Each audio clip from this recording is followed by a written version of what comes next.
going on, everybody? It is the PGH Comic Expert recording his first video in many moons. It's been a while since I've talked to everybody. I'm hoping the collections out there are going strong. A good bit has changed over the last 4 years or so since I last did a video. One of which being bought a camper.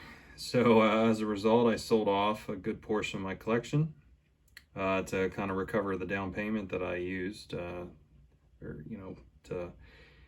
get that camper. So as a result, I had a little bit of seller's remorse here and thought of ways that I could possibly get my collection back to some degree without having to rebuy every single book. So I decided to enter the world of omnibus collecting. I think there's a few out there on the channels that do specifically collect omnibus in addition to regular books.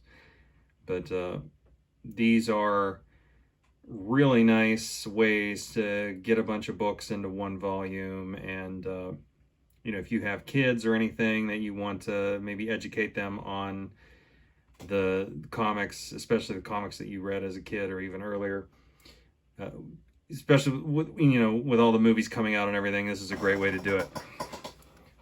Sorry, my chair is a little squeaky here. So I'm going to start out with the first one I'm going to review. What better one than the Marvel Firsts, the 90s? Now, I am a product of, I was born in 80, so that would make me 40. I started reading comics in late 80, probably 87. I remember getting a Justice League book and a Swamp Thing book from this little cigar shop where my dad used to buy cigars after work, and I read them to death, and the covers fell off. I traced on them. I did all the stuff that a 7-year-old kid would do on a book like that. No, those books are no longer in my collection as they have fallen apart. So I really got into it in I want to say 5th grade. One of my classmates introduced me to Darkhawk, and I read the book. I started drawing Darkhawk. I like doodling him on my notebooks and everything. So I really liked that character. I'm a little disappointed that he's not, as he kind of disappeared after the 90s, like most characters. I also really got into Venom at that time. I remember picking up a copy of Amazing Spider-Man. What one was that? 345, where the symbiote breaks Eddie out of jail, leaves a piece of itself behind for Cletus, and then it leads into 346 and 347, which is a really good Spider-Man versus Venom fight with, I believe Michelini was the writer on that one, and Eric Larson did all the pencils. So that's what really attracted me to Venom. And at that same time, the X-Men cartoon was out on Fox Kids on Saturday. So I was really into Gambit and Wolverine and Cable and everything. So all that being said, the first omnibus I'm going to review for the relaunch of my channel here is none other than Marvel Firsts, the 90s. Now, I believe Marvel has released several of these firsts condensed editions, but I think the 90s is the only one that is the omnibus format. So let's start with the cover price. This thing is a monster. It has that cover price of $125. Let's be clear. I would not have paid $125 for this brand new. I mean, I love all the stuff that's in here, but to me, I mean, it's 90s cheese, and that's exactly what it still is if you go back and reread it. I paid probably, I want to say, I had a credit on Mercari, which I'm really active on there, by the way, in case anybody's interested in seeing what I have. Send me a message or comment. And I think with after credit, I paid $40 for this. So I had a $10 credit for somebody signing up and buying something off of me, or they signed up using my link and then they bought something, and then I got $10 for that. So I used that and I ended up getting this for $40. So again, this is a monster of a book.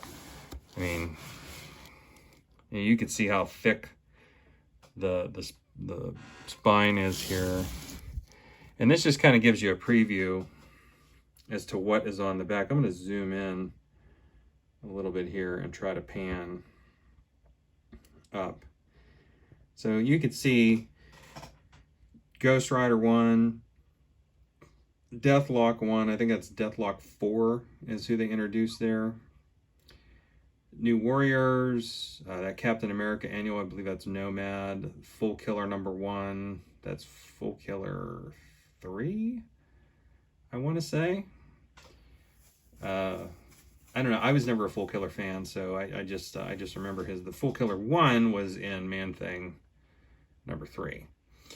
Of course, how can you forget Darkhawk 1 and Sleepwalker 1? Those two were supposed to be the 90s power couple there. Well, not really a power couple, but they were supposed to take charge as being these breakthrough characters.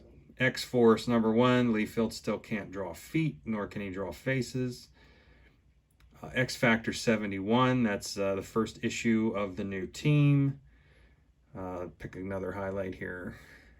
Midnight Suns, The Darkhold #1, Night Stalkers #1, Spidey 2099 #1, even though that's not his first appearance. Venom's Lethal Protector #1. I mean, I remember seeing all these in the store. And I'm sure those of you who are around my age remember it the same way. You walked in the 90s, that was it. The foil covers, the cheese, the embossed covers. Buy the foils. One per store variants that had even extra foil and embossed and cheese.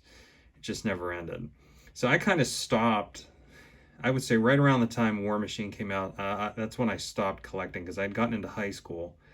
And I just realized that girls in my high school were just not into comics. Like I could not, like none of the girls I was interested in at all in high school were ever into any of this stuff. So, so I just kind of stopped collecting for, you know, to kind of preserve, you know, a little bit of coolness there, if you will, in high school. I mean, after all, I was a jock in addition to being a comic nerd. So I just kind of read what I had. I didn't buy anything new, and I didn't talk about comics with anybody either after my freshman year in high school. It wasn't until I got married before I started ramping up the collecting again. But anyway, this is a good condensed collection here. It gives you a nice intro to all these characters that launched in the 90s. I had some nostalgia going back and reading that Ghost Rider again, as well as the Darkhawk #1, and don't really like X-Force, so could care less about that. Also, they look at that. You got the Web of Spider-Man 118, so you know Scarlet Spider. You got that kicking off in here, as well as several other, you know, solo attempts. So yeah, great pickup. $40. I could not pass this up. Again, this is a monster of a book. It has, you know, original cover art in it that breaks up the stories. It's basically the reprinted. It's on nice paper as opposed to newsprint. So if you guys have a chance and you want to collect that 90s cheese all at once, this is a good starter for it.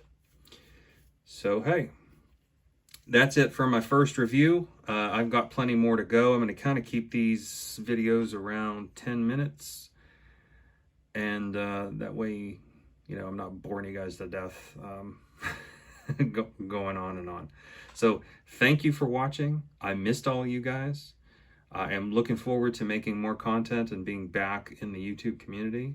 And for my buddy Mike, the amazing Murfinator, you know I couldn't let it go. What is going on with the Patriots, my friend? What is going on there? I'm speechless for you. I feel bad watching them. I'm like, man, Mike is probably devastated right now. So, anyway, I'm just kidding, buddy. I look forward to exchanging jabs with you as well. So thanks again for watching. Peace.